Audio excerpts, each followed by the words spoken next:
It was crazy. Thanks, sir. Here at IGN. And 10 years ago, I found myself in a movie theater with an afternoon to kill. I've been hearing about this movie, something about an assassin played by Keanu Reeves, something about an IGN review that was pretty good at the time, and something about a dog.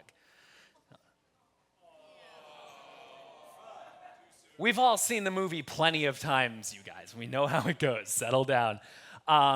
In the decades since, John Wick has become a global phenomenon, and I am so excited to be celebrating the 10-year anniversary of this franchise today with the man who sits above the high table. Ladies and gentlemen, Mr. Chad Stahelski.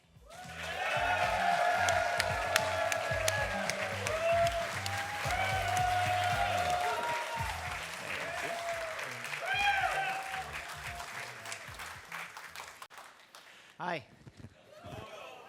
Chad, how you doing today? Good. Thanks. Thanks, everybody, for coming. Yes, thank you guys very much. Now, before we get started, we do have a treat for you guys. We are going to be breaking down a scene from the John Wick franchise in a little bit. And we're going to let you guys pick which one we're going to watch. So, can we pull up that graphic? We're going to be voting on one scene from each of the 4 John Wick movies, and we are doing this by acclamation, loud noise. So here we go. I'm going to run you down your choices, and whatever I decide was the loudest reaction is going to be the clip we react to. The clip from John Wick 1 we are going to be voting on is Wick hunts Yosef. Yeah! I'm going to call for it, bro. The scene from John Wick Chapter 2 we're going to be voting on is the mirror room scene. I'm sitting right in front of it here, but as you can see, the Siege Part 1 is the scene from John Wick Chapter 3 hyphen Parabellum that we're going to be voting on. And the scene from Chapter 4 we're going to be voting on, you get a little bit of a twofer for this one. It is Enter Caine. You get not only Wick versus Caine, but Wick versus Koji as well. Rip. So here we go. Let's hear it. Who wants to watch the clip from John Wick 1? Yeah! Very good. How about John Wick Chapter 2? Yeah! How about John Wick Chapter 3? Yeah! How about John Wick Chapter 4? Yeah!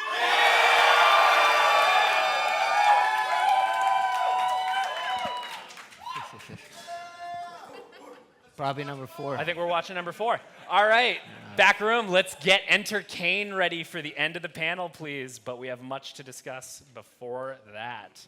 I want to start at the beginning. That seems like a pretty good place. In a lot of ways, I think that this franchise sort of cracked the code for establishing new IP in the 21st century. You started with a modest budget and a very focused creative direction.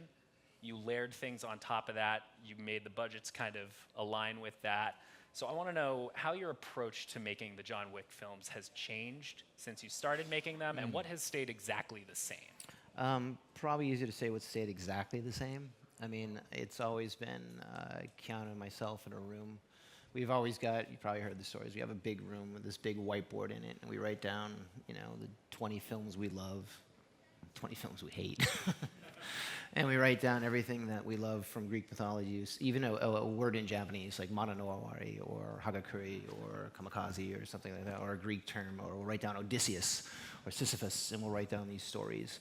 And it's just this big, chaotic idea or slurry of ideas. And then as we start writing, we start building, okay, honor, trust, and we'll just start building scenes around that, and we kind of throw it together, and then at the same time, we have another board over here that says Paris.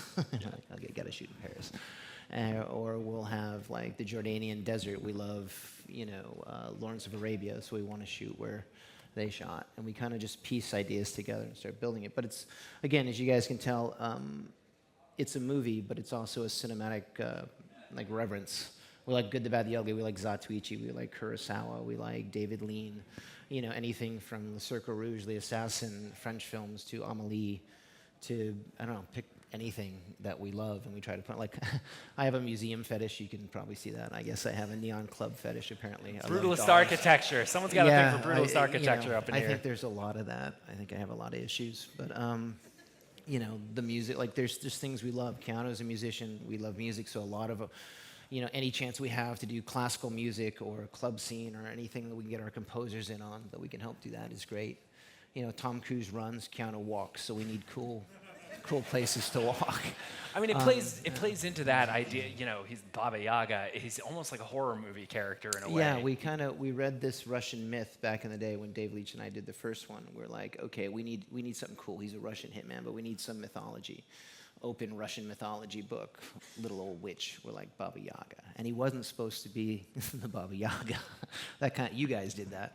We're like, he's the guy you call to kill the old witch, and then suddenly he became the Baba Yaga. Yeah. As far as what has changed, I mean, obviously, when you go up, the more money you make, the more money they allow you to budget, which is it's a good ratio.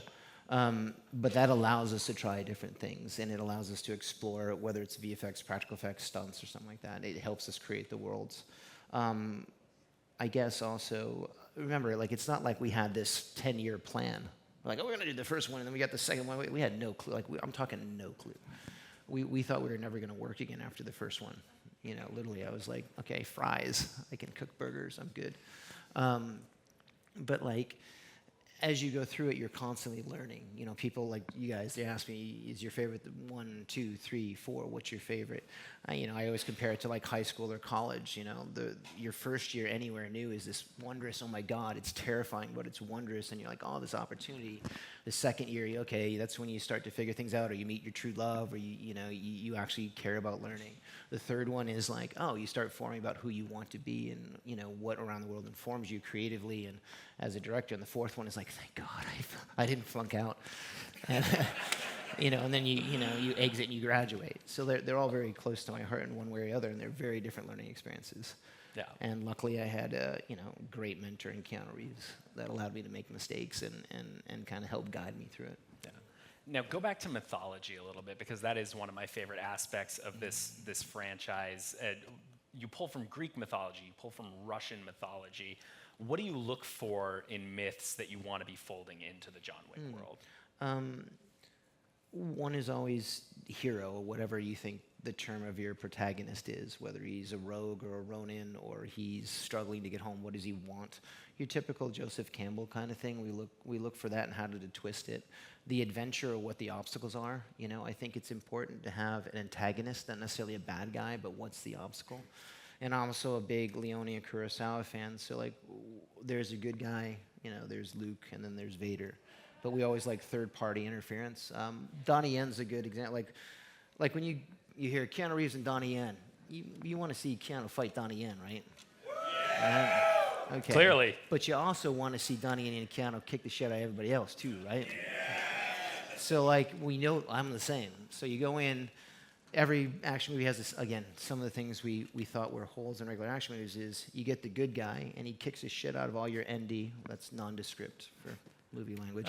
He kicks the shit out of all the stunt guys and guys in black leather jackets, you can't miss them, etc., right?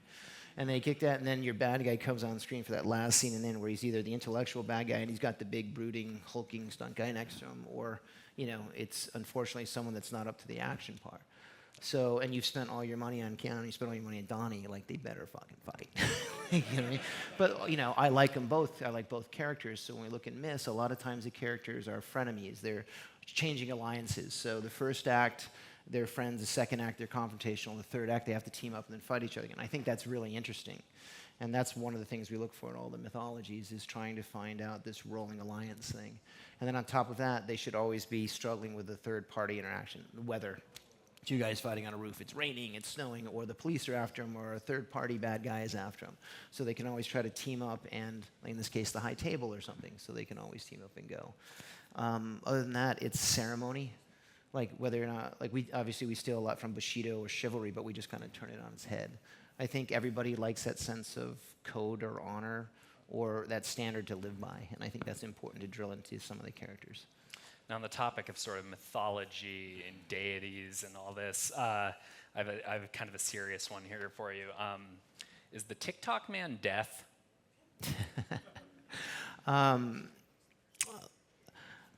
We kind of originally modeled him off something, if you remember back, God, in a way, yeah. I'm a big Jim Henson fan. I don't know if you guys seen the documentary. Okay, right? It's awesome if you like Jim Henson. But he did this little documentary about time. Yeah. And that's kind of where we got the idea for TikTok. It was Henson's always his obsession with not enough time to do what he wants. And you'd see these interviews with Jim Henson always going, TikTok, gotta go, TikTok, gotta go. And I remember seeing it as a kid going, I'm gonna steal that. And that was my little reference back to Jim Henson. That's great. And getting Jason Mantzoukas in these things Who's was awesome, a masterstroke. Yeah. What a good dude. I also want to know, a lot has changed from a technological standpoint in how we make films in the last 10 years. I want to know, what of those advancements has been the most helpful in creating new John Wick films, and what do you really wish you had on the first one? Knowledge, actually. That would have been helpful to know what I was doing. No, like, whether it's lenses or camera technology, the new Alexa LFs, or what we're doing with anamorphic lenses, that's all cool, but it's whatever helps you get the shot and expands and keep people safe. I always think, like, people think that we're kind of anti-CG or anything. I'm not. I love, some of my best friends are visual effects supervisors and artists and stuff. I think CG alone has probably saved more stunt guys' lives than any airbag or any safety requirement that we do with wires. I mean, if you saw what we had to do, when I was a stunt performer, like, it was hockey pads and hope the driver didn't run you over when he backed up. Like, you took the hit. Now with what we can do with wires and removals and what we do with pads, like that sequence you see in John Wick 4 with the cars, we're hitting the guys with the cars at really high speeds, for those who've never been hit by a car. And stunts, if you're around 10, 15 miles an hour, I know that seems really slow, but if you do the mass times acceleration of 2,000 pounds times 15 miles an hour. Can somebody get on that out in the audience? When I was coached by the guy that was coaching me to race motorcycles, he put us in a full helmet and leathers, and he's like, run into that wall as fast as you can. That's about 7 miles an hour, and it'll knock you out. So imagine 150 miles an hour. You're like, okay. So when we hit guys with cars, it's usually around 15 to 20, and if you go above that, we call it weeboo time. You get in the weeboo ride to the hospital, right? But with John Wick 4, we could go up to 20, 25, 30 miles an hour because it allowed us to put visual effects and special pads on the mats, on the ground that we could erase out. I mean, the tracking programs, some of it AI-based to track pixels and move stuff, it's phenomenal now. And that, it allows us to try more, even practically, and not do completely digital rendering. I think that's a little lazy, but to take what we've always wanted to do and push practical effects and practical stunts to the limit, oh yeah, they got to be part of it for sure. Yeah. Now, another thing that this franchise really celebrates is international cinema and international action cinema, really, too. Can you think of any movies that, for fans that are just kind of coming into international action cinema, what are sort of your 3 easiest recommendations? Oh my God. Jesus, you got an hour. Look, you got to hit Sergio Leone, right? We all agree. You got to get Little Good, the Bad, the Ugly in there. If you count that as international, we'll count it as Italian. Sure. Okay. I think you got to hit a little Kurosawa just to warm yourselves up. And then from there, I'd say, okay, you either got to jump over to France for a little bit with Le Cercle Rouge or The Assassin or something like that, or you got to jump to Korea, hit The Old Boy, I Saw the Devil, something like that, or you go deep Japanese to Zachuichi. I think those are good places to start. All right. And that'll point you in a direction, I think. All right, you've got your viewing list for the weekend after you go home from IGN Live. I think you guys are probably ready to watch a clip, huh? You guys want to watch a scene? All right, if we could get the back room to please queue up Enter Caine, which is only my name for this, not Chad's. It's not trademarked. So I'll just, I'm going to set the table for us here as this gets started. As we all know, John's old friend Kane has grudgingly accepted a contract on John's life from the high table and has tracked him to the Osaka Continental, where he is being given shelter by Koji Shimazu. And here we go. We're going to get that going. Now, something I love about how you frame this first shot in the sequence here is you've got Kane still sort of sectioned off here. He's still imprisoned. Can you talk about how you use set design to tell the story in these movies? Again, lighting is almost everything for us. We're always trying to come up with lighting designs or set pieces where you can see practical lighting. I'm a big fan of westerns and samurais. What they typically call a cowboy shot allows you to see mid-thigh. the gun, the sword. And then we try to get, we fill the set with glass and artwork like this, so you're always seeing something in frames. So every frame has a character or a style or a color to it, and that allows you to shape. And if you went back to the dailies and saw editorial in this, we're moving. There's no continuity. I'm moving those glass cases like literally every shot, just because I'm like, it doesn't matter. Put it. It'll look cool. Give me the yellow one over here. Drives continuity insane. But look, it works. But it's not. Talk about the importance or less importance of continuity in action. No, continuity is it's very important. You need an anchor. You need a thread. You need a through line. But that doesn't mean you can't bend it a little bit. When you need to. I always say get the shot. Yep. Now, talk a little bit, obviously, when you've got a blind character that is swinging a sword and firing a gun, you've got to come up with some pretty fun moves for him. Yeah, no, doing a gunfight with a blind guy is not easy. But that's a lot with Donnie. Like, he's like, I swear to God, he's like a cat. Even, like, he's 58 right here. Yeah. And he's like a cat. Like, he's so fast. Like, I got to work out with him a couple times. He's amazingly quick twitch. Now, was there any hesitation on your part to cast him? Because like we know Donnie Yen appeared in Rogue One as a blind, not a Jedi quite, but a blind Force user, Force follower. Was there any hesitation on your part to kind of put him into No, not at all. similar I just know mold? I wanted him to be totally different. Donnie had a little hesitation, but like Donnie's a very smart guy. We got on the phone and we talked for hours about everything he hated about the script. And it was all the way I was trying to portray Donnie, which was probably a little bit more like the blind guy. And he's like, nah, I want to wear the suit. I'm going to be like the blind John Wick. I'm going to be cool. I'm like, all right, fair enough.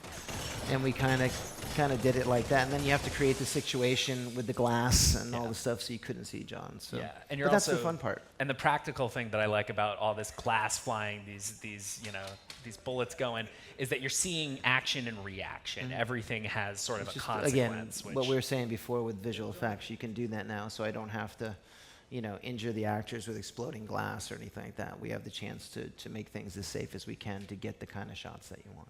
Now, was this the first scene with Keanu and Donnie that it was. you shot? Oh, yeah, really? This is how they got together. Met. Donnie would come by and watch Keanu do the nunchucks.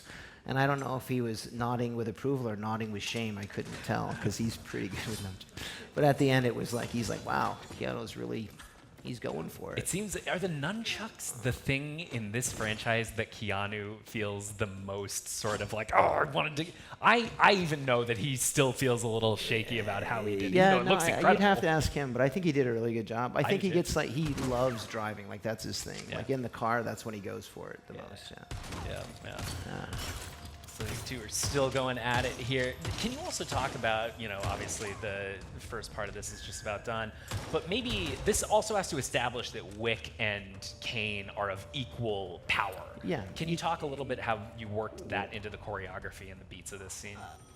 I mean, just if you guys haven't been on a set or stuff, there's a couple ways to do action. Like if you're doing what we call like a blood sport fight, two guys fight in the ring.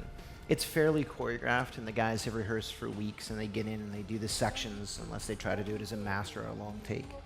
And then there's the conceptual stuff where you're trying to tell a story throughout, or there's what we call like a Jackie Chan or a running fight, where it's through mazes and streets and things. And you would think we'd have a really concise vision. We really don't. It's a little bit looser than you think. We have a storyline, we have character beats, almost like you'd write a scene. So I'll write the story, antagonism to get here, this is going to say the line, and then they're going to hate each other here, but this is where the dog stares at them. We kind of block it out. And then the stunt teams will choreograph these great pieces, and then we'll mold them on the day to fit. We're kind of different than most other stunt teams in that way. We train the guys to be good at certain sections and pieces, then we kind of mold it. And as you're, just like doing a dialogue scene, you'll be in the scene, you think it's going to read one way, and you hear the actors doing it, and you're like, oh, this is not working, or wow, this is way different than I thought it was going to go. And you kind of got to roll with it a little bit.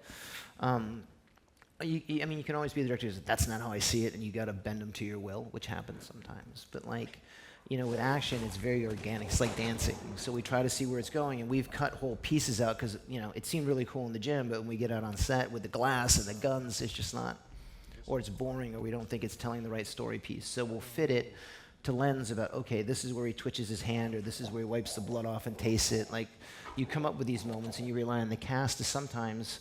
That's why I don't like using doubles that much. It's the actors that sometimes. In John Wick 3, Keanu actually slips and falls right on his ass fighting the two Indonesian guys, and we're like, oh, that's great. And he didn't break character; he just stayed in. The two guys were looking like, and we kept, and it was beautiful. And then we played it off like that.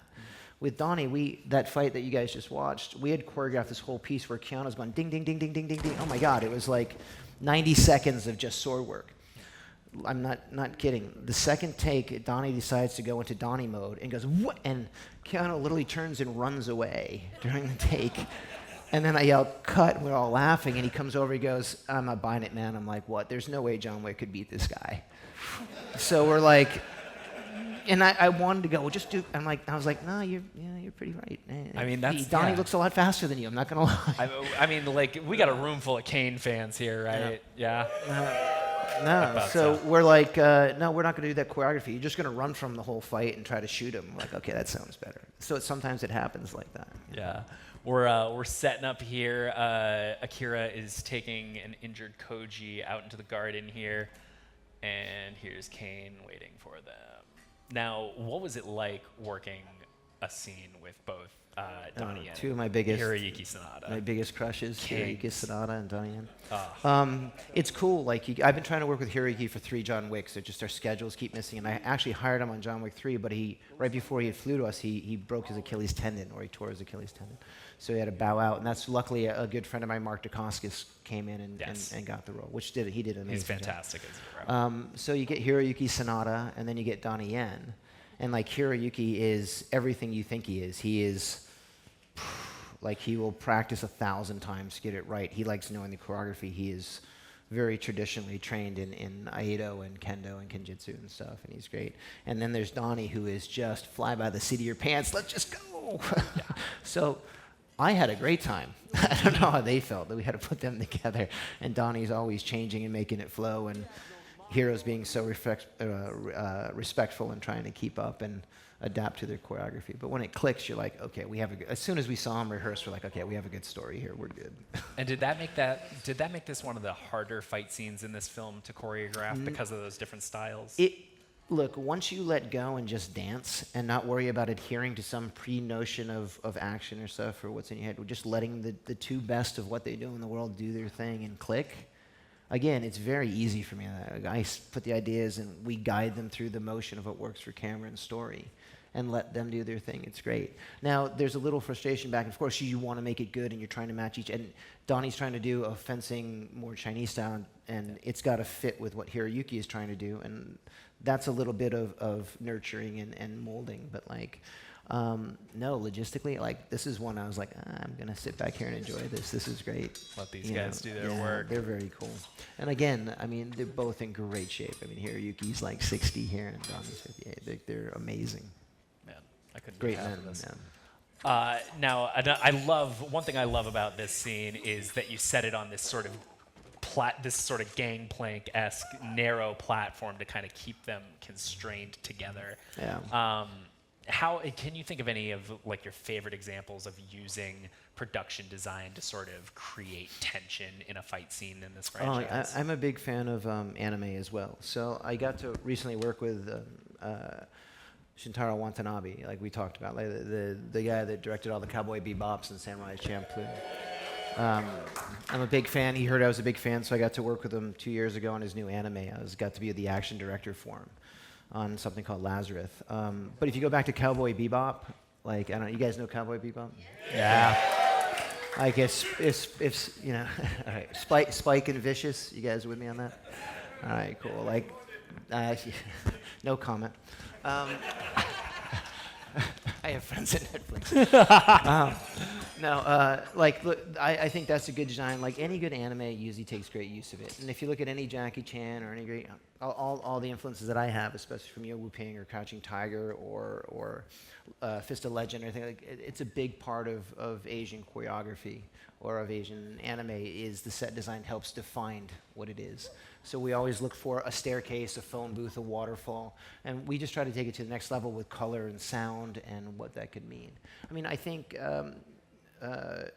Tarantino did a great job in Kill Bill 2 of like the Lucy Liu fight and the snow and the thing, like, you know. But even he borrows from a lot of Asian cinema, where the mise-en-scène of the set piece and the music and the mood all come together to really accentuate. Because again, if we took this and I showed you in front of the stage here, it's two guys swinging a sword. But if you can get the colors and the emotion and the water, and just, it gives you opportunities for the sound, right? The water, the crickets chirping. It gives you ideas with lighting, so you can frame them against the light, and I can put lanterns up, you know. But if I did this fight just, you know, on Santa Monica Beach, it's probably not as cool. I don't know, maybe it could be cool. Yeah, I don't Sunrise, know. I don't know. Put it on the list. Yeah. Oh man, we're coming to the end of this scene here. This is obviously setting up, you know, something we might come back to at some other point in the future, but we're not going to dwell on it too much right now. We got Akira and Caine here parting ways in quite a sad moment. Yeah, we like tragedies. Don't we all? Yeah. We are, hey. Now, I do have one last little treat for you guys, because Chad has been good enough to agree to take some questions here today. So, what we're going to do, if anybody has a question for Chad, I'd like you to very slowly walk to that mic over there, and we're going to have time to take just a few. So if anyone has any questions that they'd like to ask Chad, now would be the time. No, you're first. All right, Come look on, at you guys go. ask away. No one's elbowing. We're all being kind to each other. My friend, do we have that mic hot now? Check. Hey, Check. that's pretty hot. Could you tell us your name? My name's Adrian. Hey, what's up? Welcome to ign Live. Don't hashtag that. What's your question, buddy? My question is John Wick still alive? And if so or not, is there going to be a part 5? You're killing me, man. I'll give you the aesthetically pleasing and artistic answer, and then I'll give you the realism. Look, it's supposed to be a myth. You're supposed to read into it however you want. Did John die or did John Wick die? Keanu's always kept it apart as two different characters, two different sides of a coin. So in order for one to be free, the other one's got to go, right? So you could take it like that, mythologically. And like, look, if you ask us about commerce and making them, like Keanu and I would work together. We do John Wicks to the day we died. Like, they're fun. I love my crew. I love Keanu. Look, it always happens. Like, and I know you hear me say this before. If I woke up tomorrow with a good take that didn't feel like we were cash grabbing or we had a really good story, I'd be in production tomorrow. So if Keanu calls me maybe tonight and goes, hey, I heard you on ign-live, I got an idea. Like, I'd be like, yeah, cool, let's talk about it. Like, look, if you think you can pull it off without being cheesy or cool and it's fun, right on, man. Like, I'm just like you guys. I don't want to see stuff forced down my throat, but at the time, you got a good idea, you crack it, you make me go, wow, I'm in. Nice. Thanks a lot for your question. Hello, sir. Can we have your name and your question? Were you laughing the entire time on sets during the final infinite staircase? And in a side serious question, in choreographing that, are you using storyboarding and previs to plan, or is it just like, it'd be really fun? Seek inside. I'm laughing. I can't. I'm laughing being here. I still think somebody's gonna find If out. you guys listen closely, you can still hear John Wick falling down a staircase. You can still hear me on the somewhere. track, just laughing my ass. No, like when on set, we have a pretty serious mindset when we're doing big gags. Like you gotta be focused because it can go bad quick. So you keep it very serious. You keep it going. But yeah, Vincent, Keanu's stunt double, the guy that actually did the crazy stair fall on the second take, that whole thing. You're yes. Like, we're trying to be cool and keep it serious because that's a big gag, but at the same time, you're going, holy fuck, he's doing it.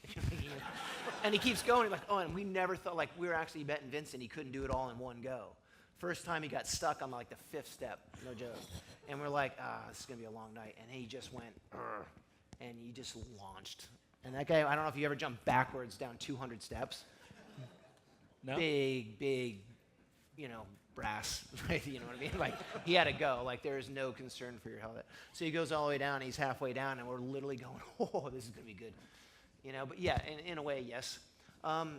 With vehicular stuff, I'll do keyframes in boards. I have one of the best storyboard artists in Hollywood, a guy named Todd Harris. He's amazing. He gets me. We get the frames. We're same references. So, like, to get conceptual ideas because you got to get your ideas. You know the Bob Fosse quote, right?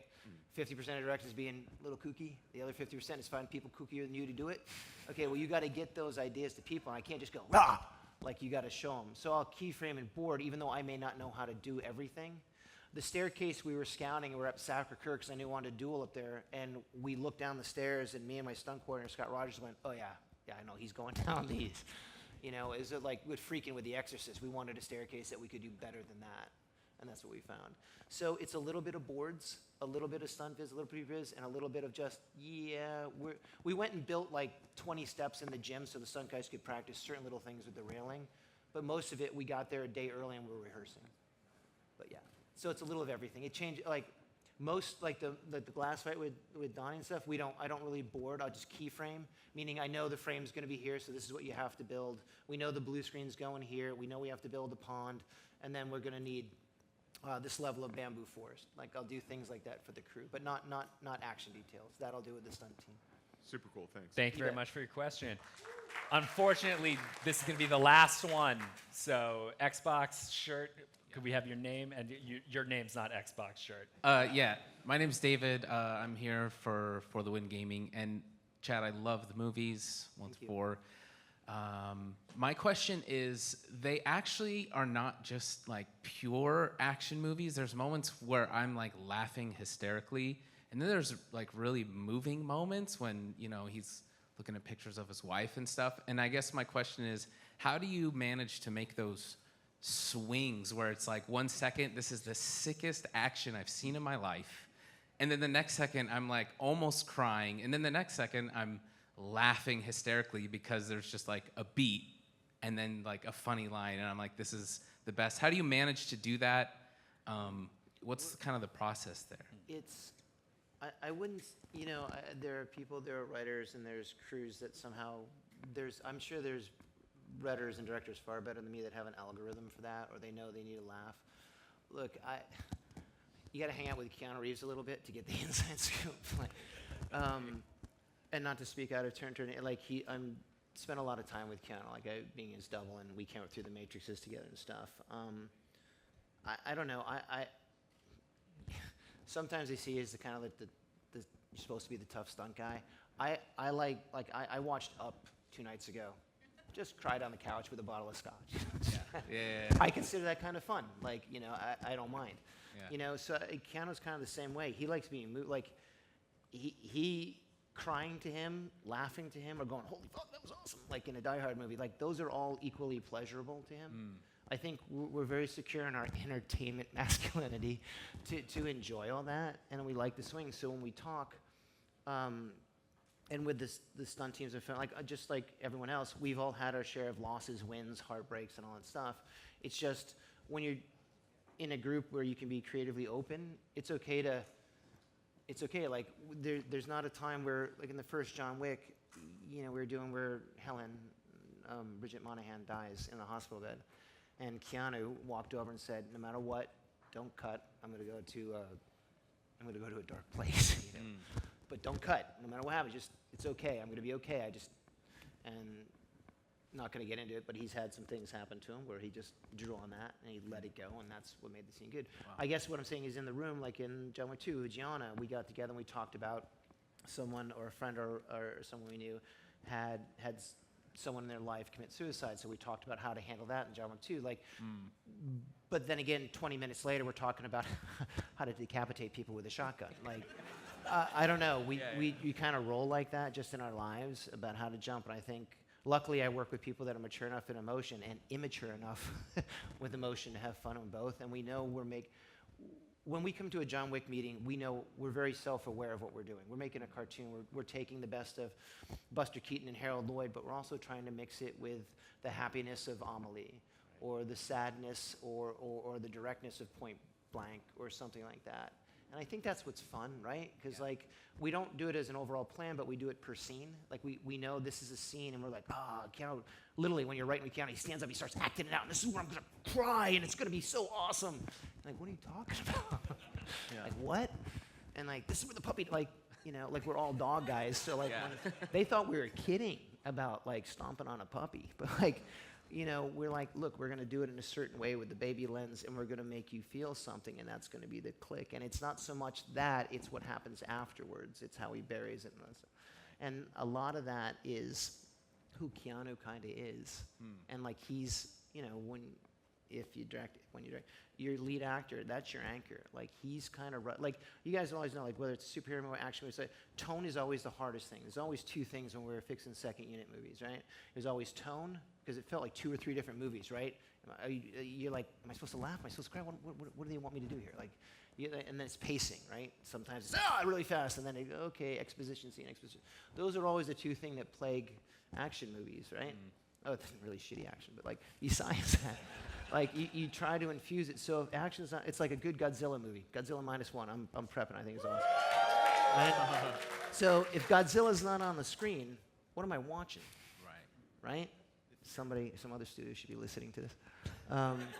Like, you got to keep it going. And if it's not just exposition, is it happy? Is it sad? I don't care. Just move me. Do something. So it's action. It's fine. Like, have that bromance between Hiroyuki and Keanu. Have that sadness of bearing a puppy. Have that thing of losing somebody. But then whiplash me in, because by the time I show you that, you're going to love the action. You're going to be like, yeah, let's chop some heads off. You know what I mean? So I just like slingshotting emotion like that. But also, like, I don't think I'm a good enough director to do this straight, hardcore, emotional, rip your heart out love story. I wish I was, because I think that's awesome. But, like, I know I can bend you a little bit to help you appreciate the action more, and that's kind of what I focus on. It's like a good anime, right? Yeah. It can kind of tweak you a little bit. I don't know. Does that answer your question? Yeah, no, it's awesome. Thank you. All right. Unfortunately, that is all the time we have. If you asked a question, please find us at the back. We got a little thing we got to have you sign real quick. That is all the time we have for today. Chad, thank you so much for coming out. Thank you, guys. Have a great time at the rest of IGN Live. Have a nice night.